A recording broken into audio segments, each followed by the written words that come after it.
Veja, nesta edição, cresce o número de asmáticos no Brasil. Fiscalização da Lei do Descanso dos caminhoneiros foi adiada. Escola de Belém tem destaque no Índice de Desenvolvimento da Educação Básica. Projeto da UFPA apresenta estudos sobre cidades homônimas do Pará e de Portugal.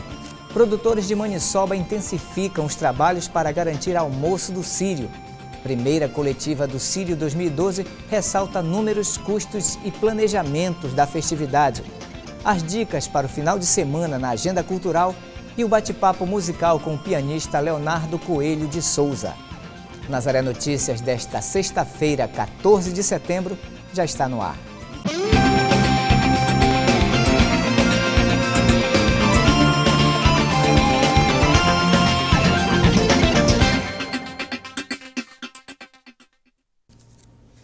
Começamos a edição de hoje falando sobre saúde. A asma é uma doença que não para de crescer no Brasil e no mundo. Ela pode levar à morte se não for tratada adequadamente. Ao sinal de qualquer suspeita, é importante procurar orientações médicas. A asma é uma doença que costuma atingir os alérgicos e tem forte influência genética. Recentemente, descobriu-se que a asma é uma doença inflamatória das veias aéreas. Algum micro-organismo, vírus ou bactéria, na maioria das vezes, ou produtos alergênicos, como poeira e fumaça, desencadeiam um processo de inflamação no organismo e provocam o estreitamento dos brônquios ou bronquíolos pulmonares, canais por onde passa o ar. O clima onde vivemos pode contribuir para a asma. As regiões onde o clima é muito seco, esse é um período terrível para o asmático. Por outro lado, nas regiões equatoriais, onde a quantidade de chuva é muito grande e a umidade relativa do ar é muito elevada, pelo fato de crescer mais fungos e, em consequência, mais ácaros, que são uma importante causa de asma e de outras doenças alérgicas respiratórias, também é prejudicial. Os fatores que contribuem para a crise asmática são mudanças climáticas, inverno seco, fumaça de cigarro, poeira, mofo, pelos de animais e emoção forte. Com a constricção, ou seja, estreitamento dos canais de passagem do ar, vêm os primeiros sintomas, que são a falta de ar. Os canais de passagem de ar estão muito estreitos. Com isso, o ar não consegue sair dos alvéolos e fica preso. A sensação que o asmático tem é de que está impossibilitado de inspirar, mas, na verdade, ele não está conseguindo expirar, expulsar o ar. Em seguida, vem o chiado, que acontece porque o ar tenta passar com força por um canal muito estreito. Os casos mais graves de asma são aqueles em que o indivíduo não consegue controlar a asma e chega até a condição de ficar asfixiado e morrer por causa disso. A doença está relacionada a cerca de 250 mil mortes prematuras em todo o mundo, isso ao ano. Entre os anos de 98 e 2003, a asma foi a segunda maior causa de hospitalizações no país e responsável por pelo menos 23,7 mil óbitos. Os dados foram discutidos e divulgados entre os dias 19 e 23 do mês passado, no 38º Congresso Brasileiro de Alergia e Imunopatologia, em Fortaleza. Para aliviar a asma, existe medicamento específico. Primeiro você tem que fazer o diagnóstico, saber se realmente aquilo é asma. Nessas condições, especialmente com a falta de ar, os sibilos, os chiados, você faz o diagnóstico clínico da asma. E você confirma esse diagnóstico através das provas de função respiratória, da espirometria, que é feita pelo médico pneumologista. Para prestar apoio às vítimas de asma em todo o mundo, foi criado a GINA, Iniciativa Global para a Asma. O propósito da GINA é organizar médicos, instituições para melhorar o diagnóstico e o tratamento da asma, para torná-la uma doença que maltrate menos, que ocupe menos, que traga menos malefícios para o indivíduo e para a sociedade. Para saber se sua asma está bem controlada, foi criado o teste de controle da doença, de fácil entendimento. Esse teste é um teste muito interessante, porque através de uma pontuação é possível saber como é que está o controle da sua asma. são 5 perguntas, cada uma com 5 respostas.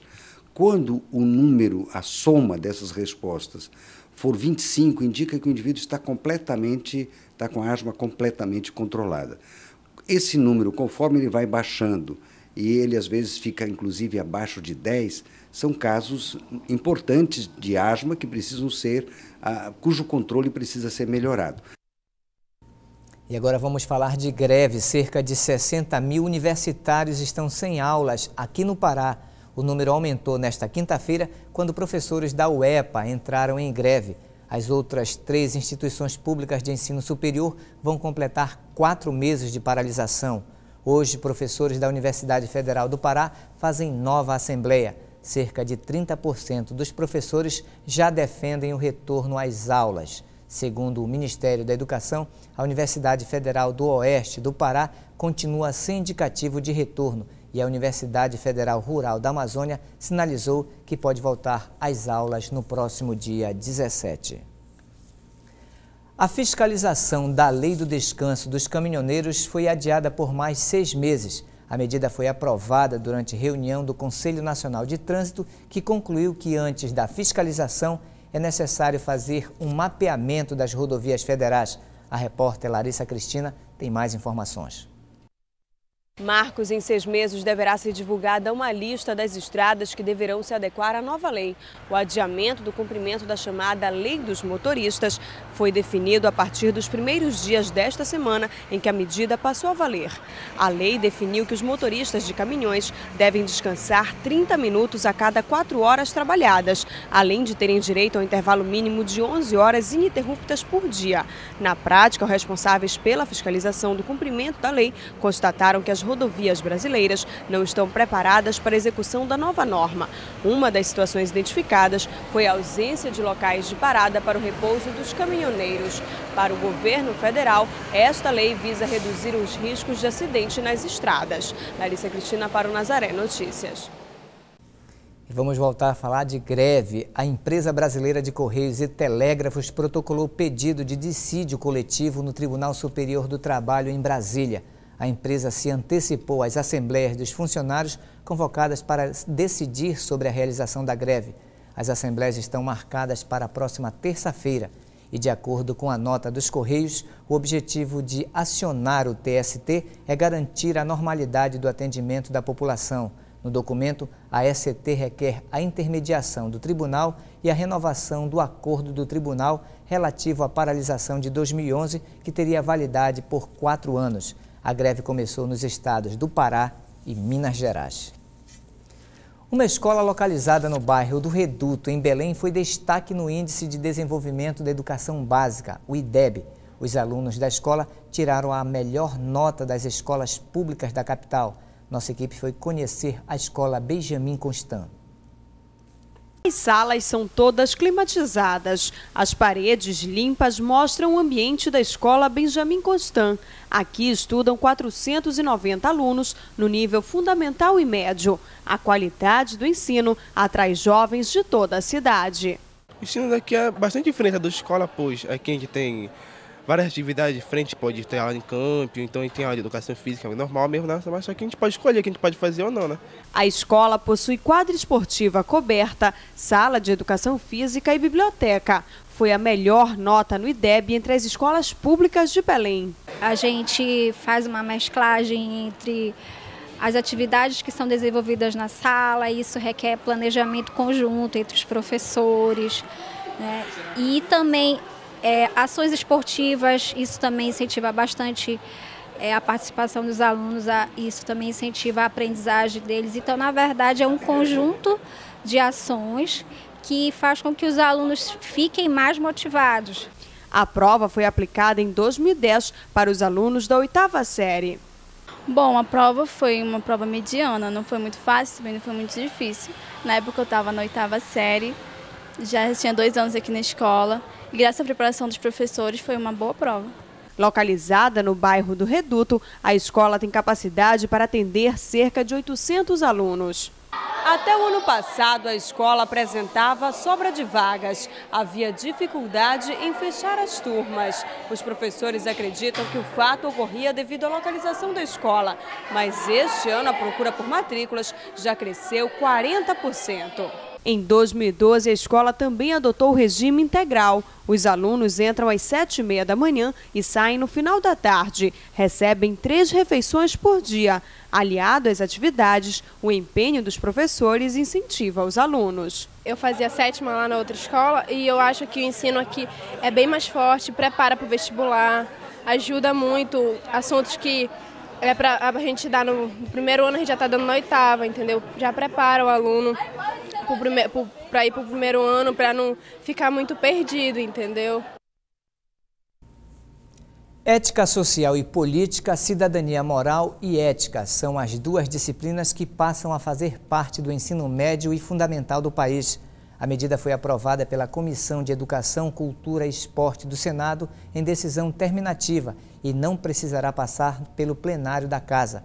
O projeto visa aprimorar a Lei de Diretrizes e Bases com a criação de disciplinas que deem aos estudantes melhor formação ética, social e política. A comissão também aprovou medidas que vai equiparar os livros digitais às obras impressas. A modificação da política nacional do livro pretende estender a isenção de impostos também às versões eletrônicas, tornando-as mais acessíveis.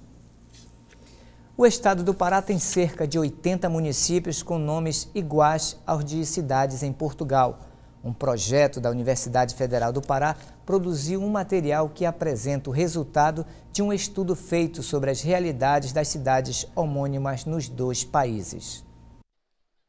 Bom, a gente vai falar sobre um projeto super interessante que é o projeto Conheça Seu Município. Trata de cidades que têm cidades no Pará que têm o mesmo nome de cidades em Portugal. A gente vai conversar com o professor Agenor Sarraf, que está lançando, junto com a professora Maria de Nazaré Paz Carvalho, a coleção sobre alguns municípios aqui no Pará. Né? Professor, explique um pouco o que é exatamente esse projeto Conheça Seu Município e a que ele se propõe exatamente. O projeto Conheça Seu Município, ele está ligado a um projeto maior da Casa de Estudos Luso-Amazônica, na qual a coordenadora é a professora Maria de Nazaré Paz de Carvalho. E esse projeto maior, ele pretende rastrear as heranças portuguesas na Amazônia. Nós sabemos que essa Amazônia brasileira e aqui, mais especialmente o Pará, nós temos muito da tradição luso. Inicialmente, o projeto, ele fez o contato com 3 municípios marajoaras, via Associação dos Municípios. O trabalho do município de Soure chama-se Soure, uma viagem na aldeia dos Mundi. Nós sabemos que no período colonial, logo após a chegada das ordens religiosas, as aldeias indígenas, elas, na verdade, elas foram organizadas em missões e essas missões recebiam sempre o nome de origem indígena. No município de Portel, o trabalho está intitulado As Aventuras de Joãozinho e seu Tonico na Pérola do Pacajá, que é o município de Portel. O professor Alain Marzo de Lima Fonseca, que é um historiador, reúne também pesquisas, tanto do que diz respeito a dados arqueológicos, históricos, etnográficos, geográficos e dados de informações sobre tradições orais. O de Melgaço, que chama-se Melgaço entre Narrativas e Imagens, são 4 pesquisadores. Eu participei, coordenando, juntamente com o professor Hélio Pena Bahia, que é da área de Geografia, a professora Jurema do Socorro Pacheco Viegas, que é de Letras, e o professor Manuel Moreira, que é de Geografia. Aqui nós organizamos a partir de uma contação de história em que um índio e um negro contam a história do lugar. Então eles vão contando a geografia, eles vão contando o nome de Melgaço, eles vão contando por que da formação étnico-racial, os patrimônios materiais e imateriais. E o último trabalho dessa primeira coleção chama-se Uma Aventura Anani. A memória de um povo, que é da professora Shirley de Carvalho Viana, que é de Ananindeua, que é uma professora formada em letras, trabalha com língua portuguesa e literatura, e também, seguindo essa mesma perspectiva de reunir informações escritas, visuais e orais, conta seguindo essa trajetória do patrimônio tanto histórico, geográfico. Então, professor, o que é interessante é que o livro não vai ser vendido, vai ser oferecido às secretarias de educação para serem distribuídos nas escolas, né, para crianças e adolescentes. Como é que vai ser o lançamento? Como é que está a programação de você? Começa com o município de Melgaço. Hoje, às 19h30, no Espásio, acontece o lançamento de Melgaço.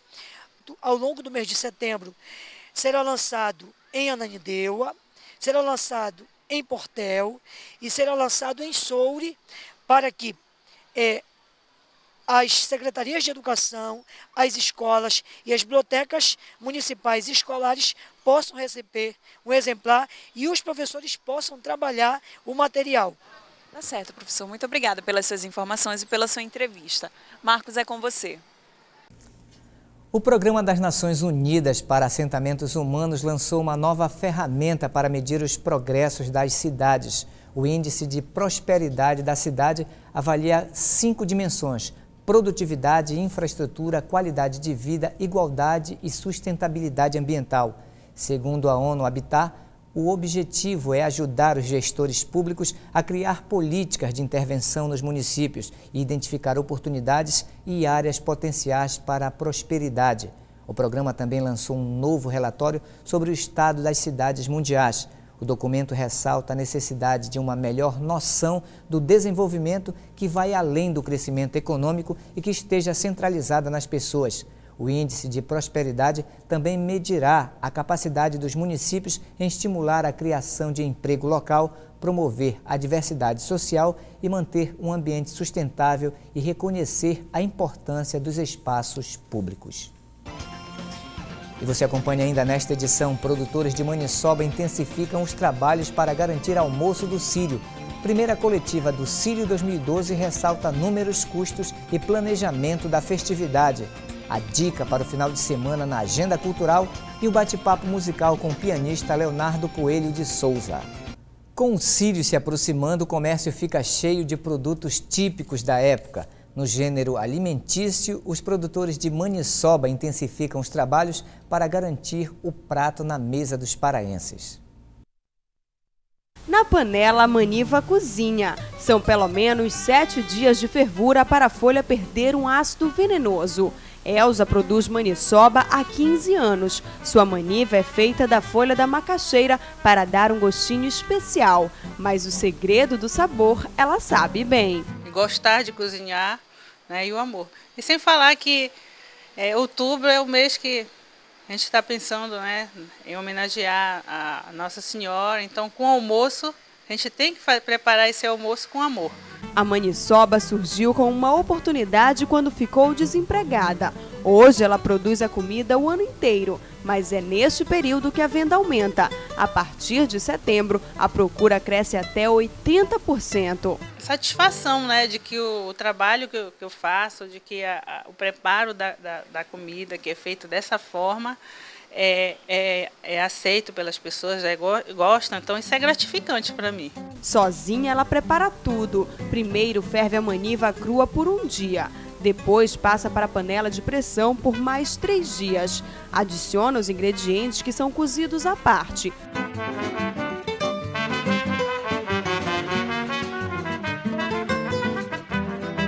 Aí, mais alguns dias de cozimento. Por fim, a maniçoba é separada em recipientes como este. Se for congelada, pode durar até 1 ano. Depois de todo o preparo e cozimento, a maniçoba vem para a mesa. Aqui ela é servida apenas com arroz branco. A farinha d'água e a pimenta são opcionais. Claro que nós não poderíamos deixar de experimentar.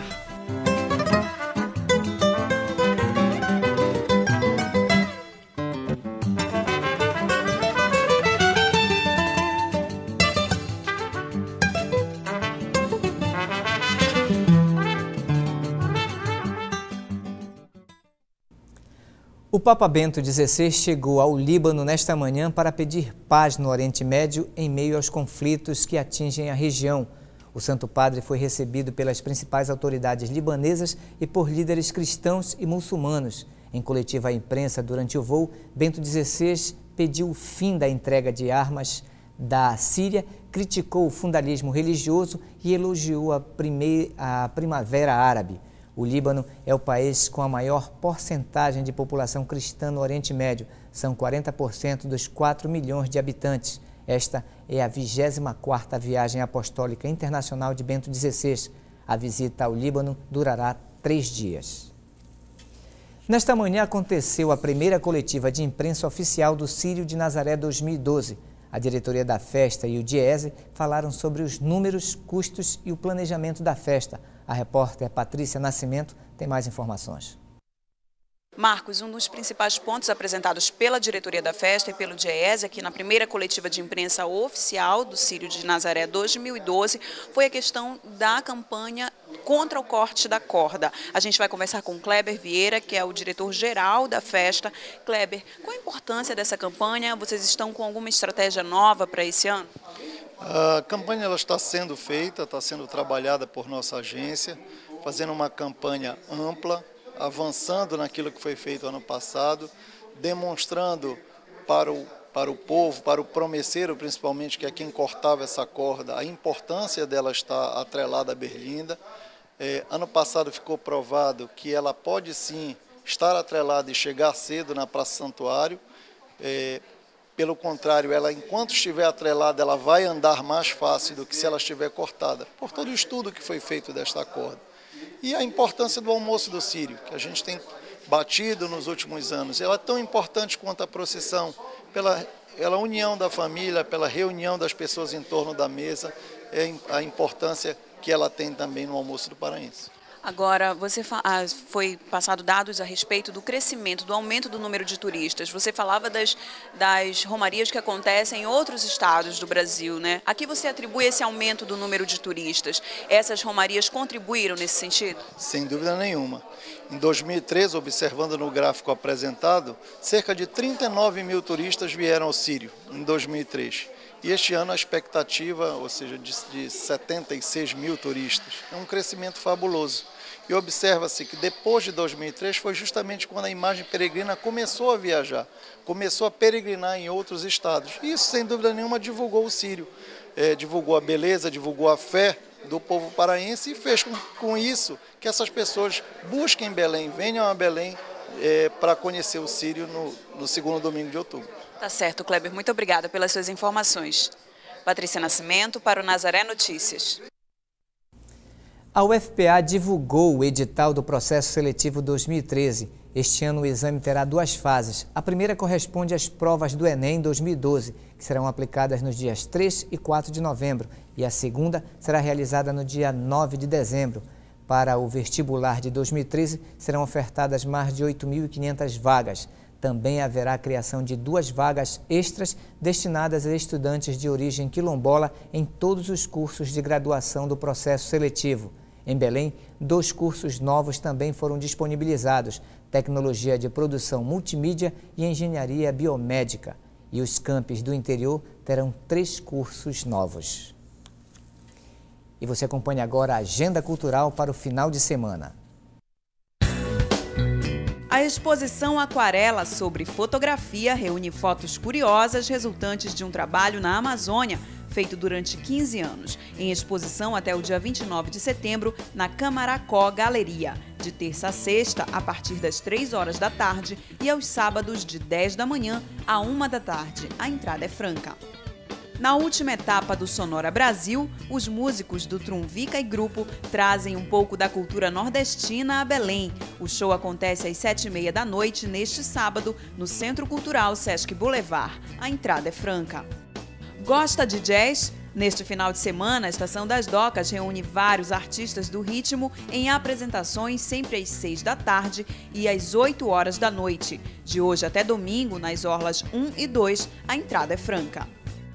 3 palhaços viajantes e muitas aventuras é o que promete o espetáculo Histórias para Boi Dormir.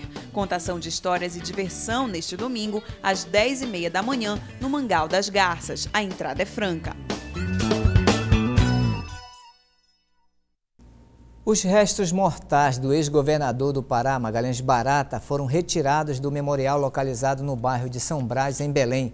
O local foi invadido por um homem que tentou roubar as alças de bronze que sustentavam o caixão. O monumento, em homenagem a um dos líderes políticos mais conhecidos do Pará, existe há 23 anos e ocupa um lugar privilegiado na Praça da Leitura. O Chapéu do Barata, como é conhecido o monumento, é mantido pela Prefeitura de Belém desde 2004. O espaço deve ser isolado e de acordo com a Prefeitura, o monumento deverá ser recuperado, mas ainda não há previsão para o início da obra. Ele tem formação clássica, é regente da Orquestra de Música Latina da Universidade Federal do Pará e lançou um CD de jazz. O nosso bate-papo musical de hoje é com o pianista Leonardo Coelho de Souza. Bom, o nosso bate-papo de hoje é com o músico pianista Leonardo Coelho de Souza. Ele está realizando um show hoje aqui em Belém, na Estação das Docas, e vai falar um pouco para a gente sobre como vai acontecer esse show, que é a reprodução de um CD que foi lançado no ano passado, o CD Joá. Leonardo, começa falando um pouco para a gente sobre a história desse CD, como foi a composição, né, o porquê desse nome. O CD Joá é o meu primeiro CD de música autoral. É música instrumental, na essência, piano, baixo e bateria. O famoso formato de piano jazz trio ou apenas de piano trio. É um CD basicamente de música brasileira, onde você vai encontrar samba, baião, em diversos ritmos nossos aqui no Brasil e principalmente influenciados por músicos que a gente vem escutando durante todo esse tempo, como Hermeto Pascoal, como Egberto Gismonti, Tom Jobim, também muita bossa nova. A gente gravou algumas bossa novas nesse CD. Enfim, hoje à noite, logo mais, 7 horas, a gente abre o show. Eu vou estar acompanhado com meus amigos, grandes músicos no baixo, o Eliezer Soares, na bateria o Dudamel, e 2 participações vão tocar pela primeira vez comigo, que é o Kim Freitas, que também tem um trabalho importante de música instrumental, e o trompetista Fabrício Figueira.